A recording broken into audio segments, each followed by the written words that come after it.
தாவேகாவின் தேர்தல் அறிக்கை வெளியிட்ட தேதி ஓரிரு நாட்களில் வெளியிடப்பட உள்ளதாக அறிவிக்கப்பட உள்ளதாக தகவல் வெளியாகியிருக்கிறது. விவரங்களை செய்தியாளர் செந்தில் ராஜா வழங்க கேட்கலாம்.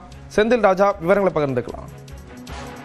ஸ்ரீராம், தமிழக வெற்றி கழகத்தின் தேர்தல் பணிகளான வேலைகள் முடுக்கிவிடப்பட்டிருக்கின்றன. அதன்படிதான் தற்போது விஜயின் நிர்வாகிகள் சந்திப்பு மற்றும் தொகுதி வாரியாக செயல் வீரர்கள் கூட்டம் என அடுத்தடுத்த நிகழ்ச்சிகள் ஏற்பாடு செய்யப்பட்டிருக்கின்றன. இந்த நிலையில் தற்போது கட்சிக்கான தேர்தல் அறிக்கை, அதாவது இந்த சட்டமன்ற தேர்தலை எதிர்கொள்வதற்கு கட்சியின் சார்பில் தேர்தல் அறிக்கை முழுமையாக தயார் செய்யப்பட்டிருக்கிறது.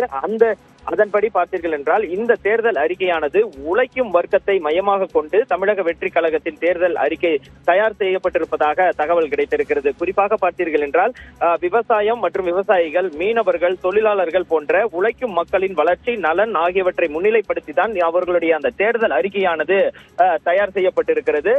விரைவில் தஞ்சாவூர் நிர்வாகிகள் சந்திப்பில் விஜய் கலந்து கொள்ள இருக்கிறார். அந்த நிகழ்ச்சியில் கலந்து கொண்ட பின் உடனடியாக தமிழக வெற்றி கழகத்துடைய தேர்தல் அறிக்கையானது வெளியிடப்படுகிறது. அதற்கான அந்த தேதியும் அதன் எந்த நிகழ்ச்சியில் வெளியிடுவதா என்பது உள்ளிட்ட பல்வேறு விஷயங்கள் இன்னும் ஓரிரு நாட்களில் முடிவு செய்யப்படும் என்றும் அதற்கான ஆலோசனை நடைபெற்று வருகிறது என்றும் நம்மளுக்கு தகவல் கிடைத்திருக்கிறது. குறிப்பாக இந்த தேர்தல் அறிக்கையானது மக்கள், உழைக்கும் வர்க்கம் மக்களை மையப்படுத்தி தான் அவர்களுடைய தேர்தல் அறிக்கை இருக்கும் என்று தெரிவித்திருக்கிறார்கள். ஏற்கனவே கல்வி, சுகாதாரம் ஆகியவற்றிற்கான அறிவிப்பை விஜய் வெளியிட்டிருக்கிறார்.